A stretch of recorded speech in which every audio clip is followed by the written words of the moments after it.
श्री साईनाथाय नमः। श्री साई सच्चरित्र अध्याय 48 सद्गुरु के लक्षण। इस अध्याय में श्री शेवड़े, श्री सपटणेकर व श्रीमती सपटणेकर तथा संतति दान आदि विषयों का वर्णन होगा। अध्याय प्रारंभ करने से पूर्व किसी ने हेमाड पंत से प्रश्न किया कि साईं बाबा गुरु थे या सद्गुरु। इसके उत्तर में हेमाड पंत सद्गुरु के लक्षणों का निम्न प्रकार वर्णन करते हैं। सद्गुरु के लक्षण: जो वेद और वेदांत तथा 6 शास्त्रों की शिक्षा प्रदान करके ब्रह्म विषयक मधुर व्याख्यान देने में पारंगत हो तथा जो अपने श्वासोच्छ्वास क्रियाओं पर नियंत्रण कर सहज ही मुद्राएं लगाकर अपने शिष्यों को मंत्रोपदेश दे, निश्चित अवधि में यथोचित संख्या का जाप करने का आदेश दे और केवल अपने वाक्चातुर्य से ही उन्हें जीवन के अंतिम ध्येय का दर्शन कराता हो तथा जिसे स्वयं आत्म साक्षात्कार न हुआ हो, वह सद्गुरु नहीं, वरन जो अपने आचरण से लौकिक व पारलौकिक सुखों से विरक्ति की भावना का निर्माण कर हमें आत्मानुभूति का रसास्वादन करा दे तथा जो अपने शिष्यों को क्रियात्मक और प्रत्यक्ष ज्ञान आत्मानुभूति करा दे, उसे ही सद्गुरु कहते हैं। जो स्वयं ही आत्म साक्षात्कार से वंचित हैं, वे भला अपने अनुयायियों को किस प्रकार अनुभूति करा सकते हैं। सद्गुरु स्वप्न में भी अपने शिष्य से कोई लाभ या सेवा शुश्रूषा की लालसा नहीं करते, वरन स्वयं उनकी सेवा करने को ही उद्यत रहते हैं।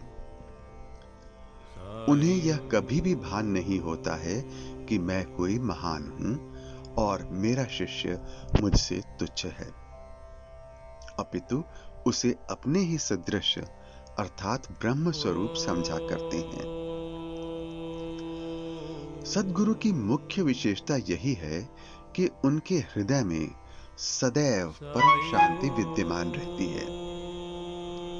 वे कभी अस्थिर या अशांत नहीं होते और ना ही उन्हें अपने ज्ञान का ही लेश मात्र गर्व होता है। उनके लिए राजा, रंक, स्वर्ग, अपवर्ग सब एक ही समान हैं। हेमाड पंत कहते हैं कि मुझे गत जन्मों के शुभ संस्कारों के परिणाम स्वरूप श्री साईं बाबा सदृश सद्गुरु के चरणों की प्राप्ति तथा उनके कृपा पात्र बनने का सौभाग्य प्राप्त हुआ। वे अपनी युवावस्था में चिलम के अतिरिक्त कुछ संग्रह न किया करते थे।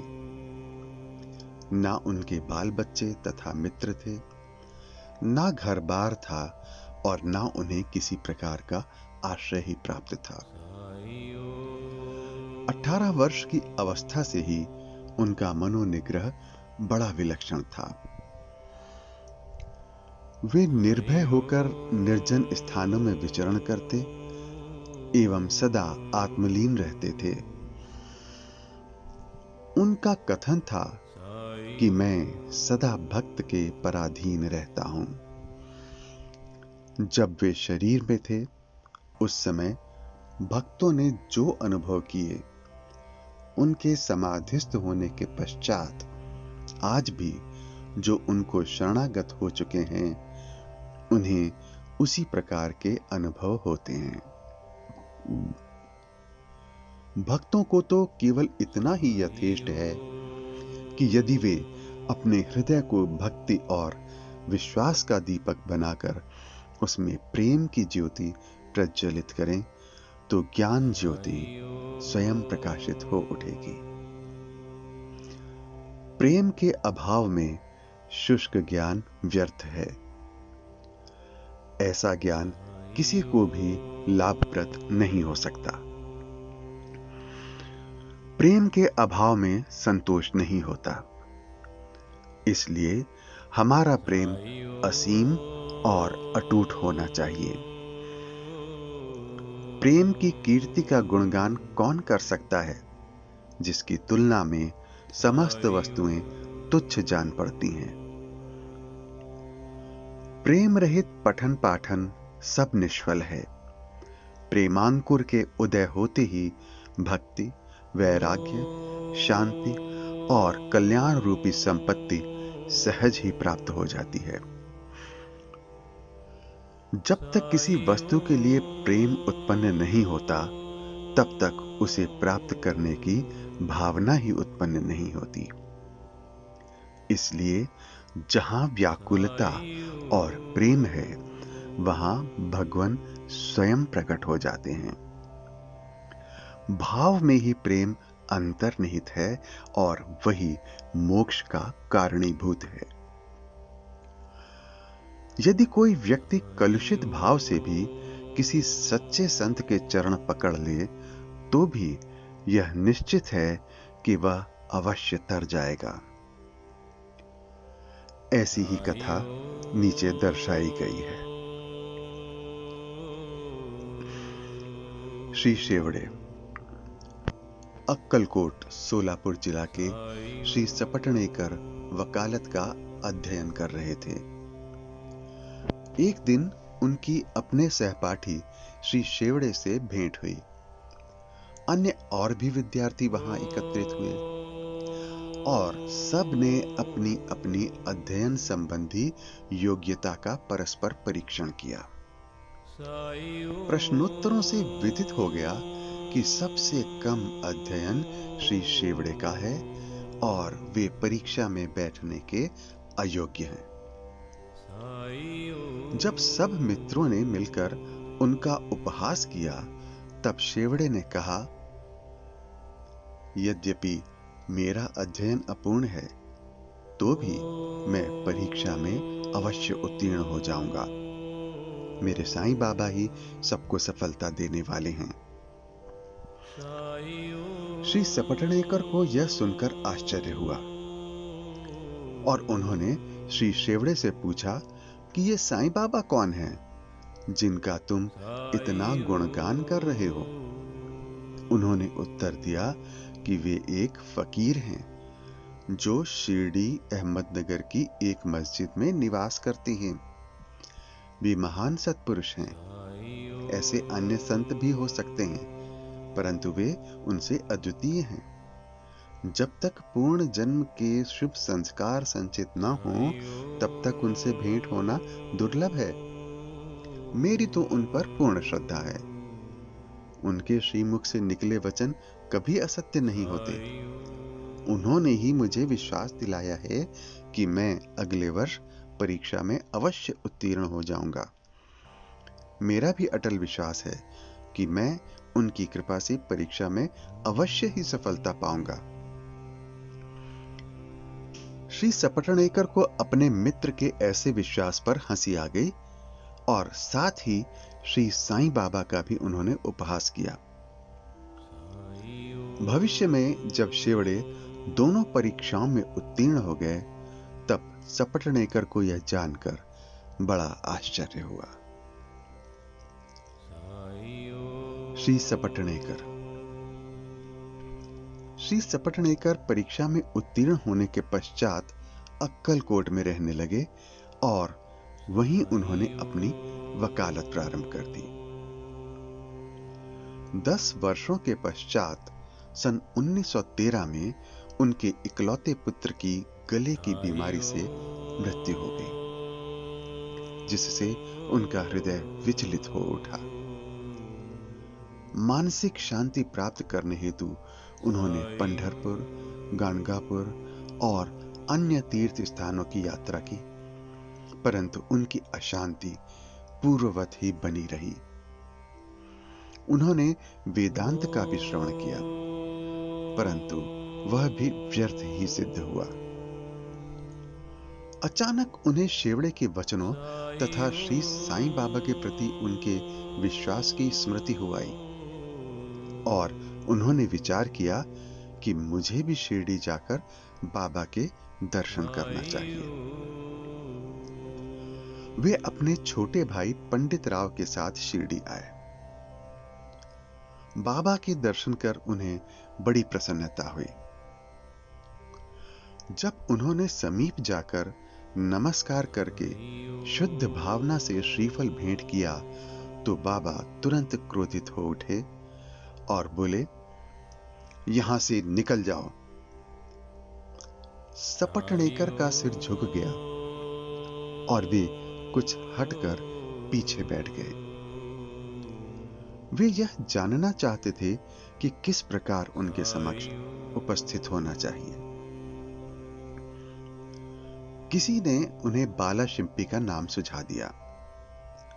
सपटनेकर उनके पास गए और उनसे सहायता करने की प्रार्थना करने लगे।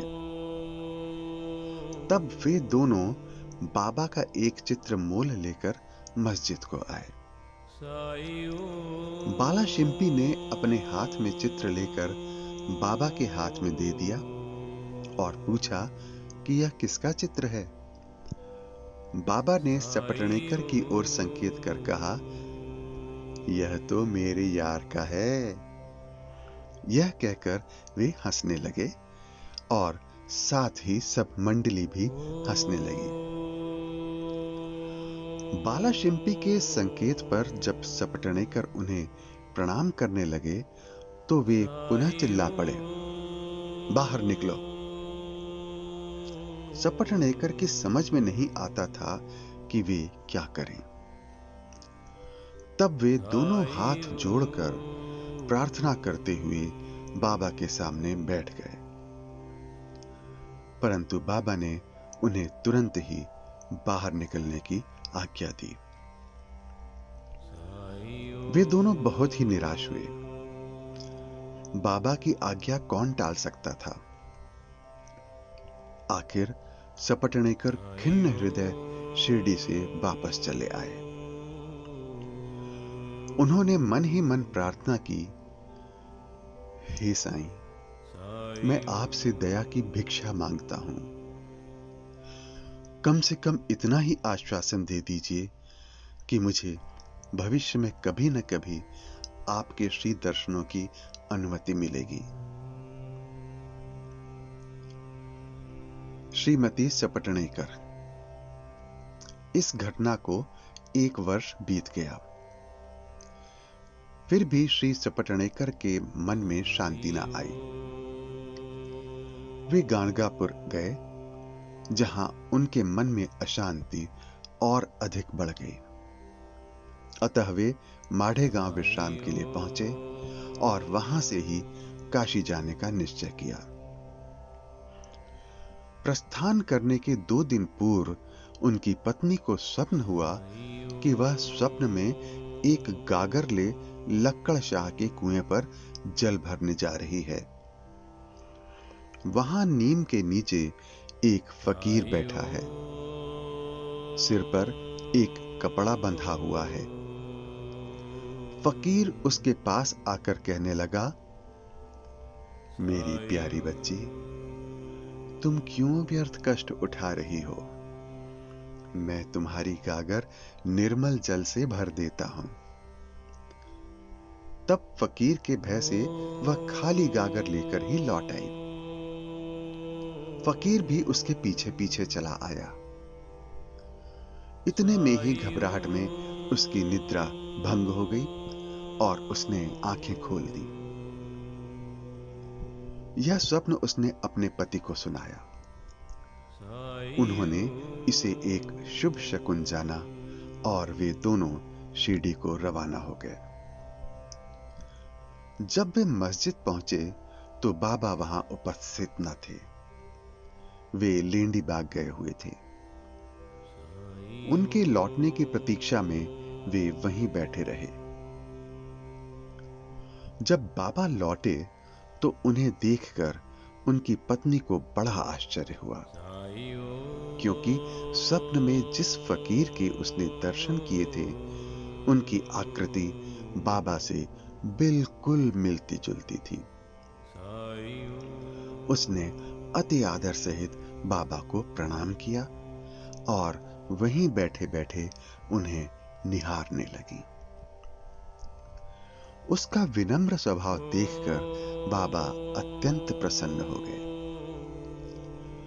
अपनी पद्धति के अनुसार वे एक तीसरे व्यक्ति को अपने अनोखे ढंग से एक कहानी सुनाने लगे। मेरे हाथ, उदर, शरीर तथा कमर में बहुत दिनों से दर्द हुआ करता था। मैंने अनेक उपचार किए, परंतु मुझे कोई लाभ न पहुंचा। मैं औषधियों से ऊब उठा, क्योंकि मुझे उनसे कोई लाभ न हो रहा था।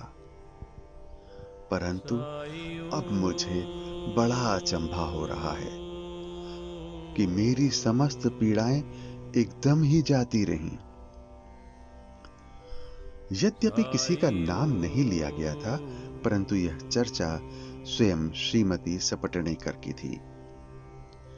उनकी पीड़ा, जैसा बाबा ने अभी कहा, सर्वथा मिट गई और वे अत्यंत प्रसन्न हो गई। संततिदान। तब श्री सपटनेकर दर्शन के लिए आगे बढ़े, परंतु उनका पूर्वोक्त वचनों से ही स्वागत हुआ कि बाहर निकल जाओ। इस बार वे बहुत धैर्य और नम्रता धारण करके आए थे। उन्होंने कहा कि पिछले कर्मों के कारण ही बाबा मुझसे अप्रसन्न हैं और उन्होंने अपना चरित्र सुधारने का और बाबा से एकांत में भेंट करके अपने पिछले कर्मों की क्षमा मांगने का निश्चय किया। उन्होंने वैसा ही किया भी।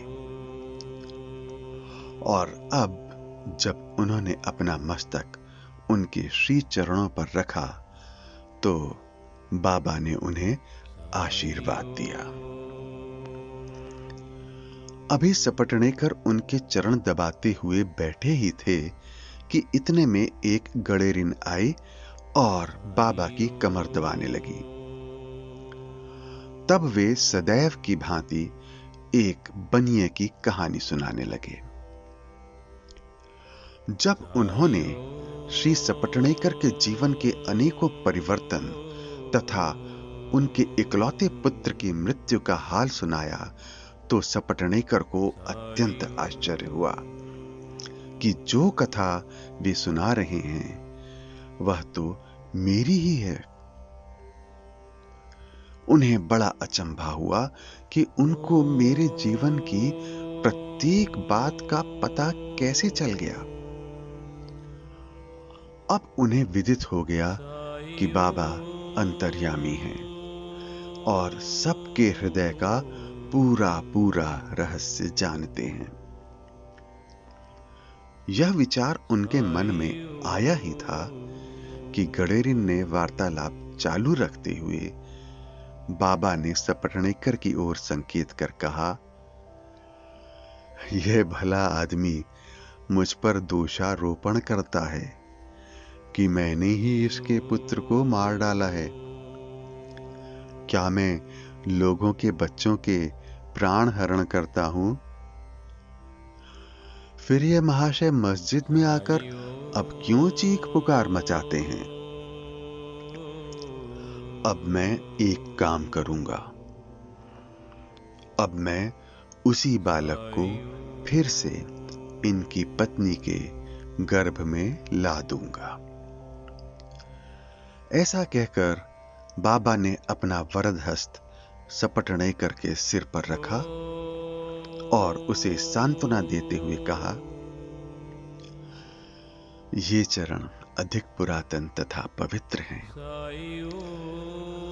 जब तुम चिंता से मुक्त होकर मुझ पर पूरा विश्वास करोगे, तभी तुम्हें अपने ध्येय की प्राप्ति हो जाएगी। सपटनेकर का हृदय गदगद हो उठा।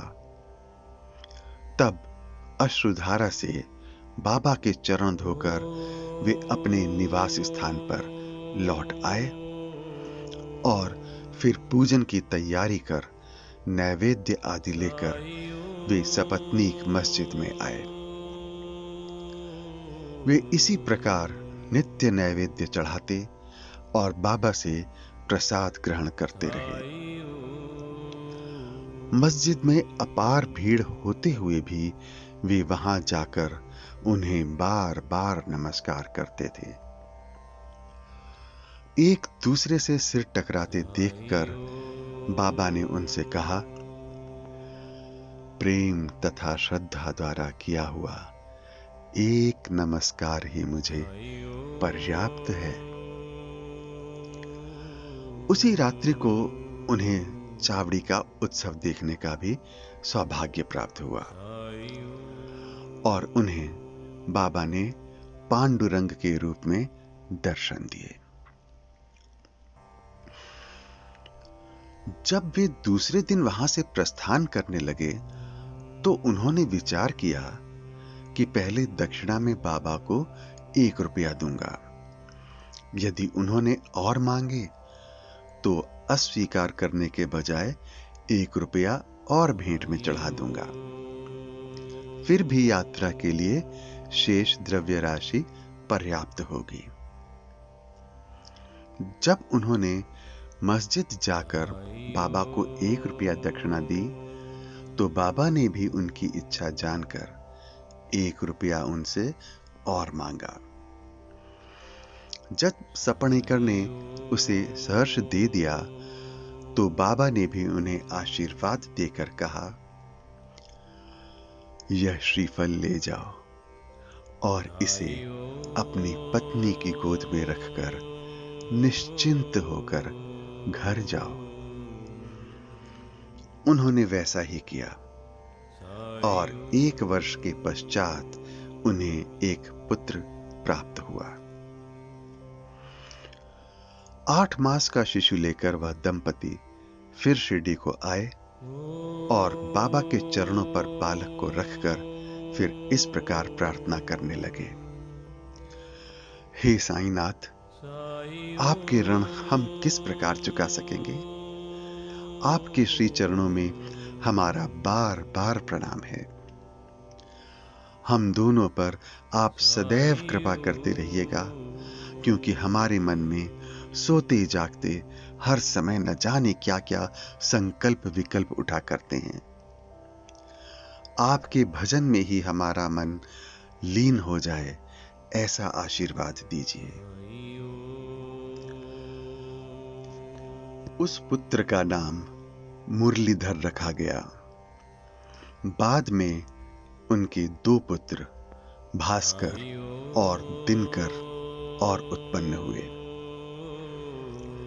इस प्रकार सपटनेकर दंपति को अनुभव हो गया कि बाबा के वचन कभी असत्य और अपूर्ण नहीं होते।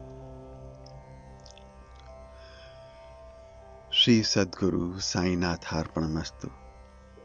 शुभम भवतु।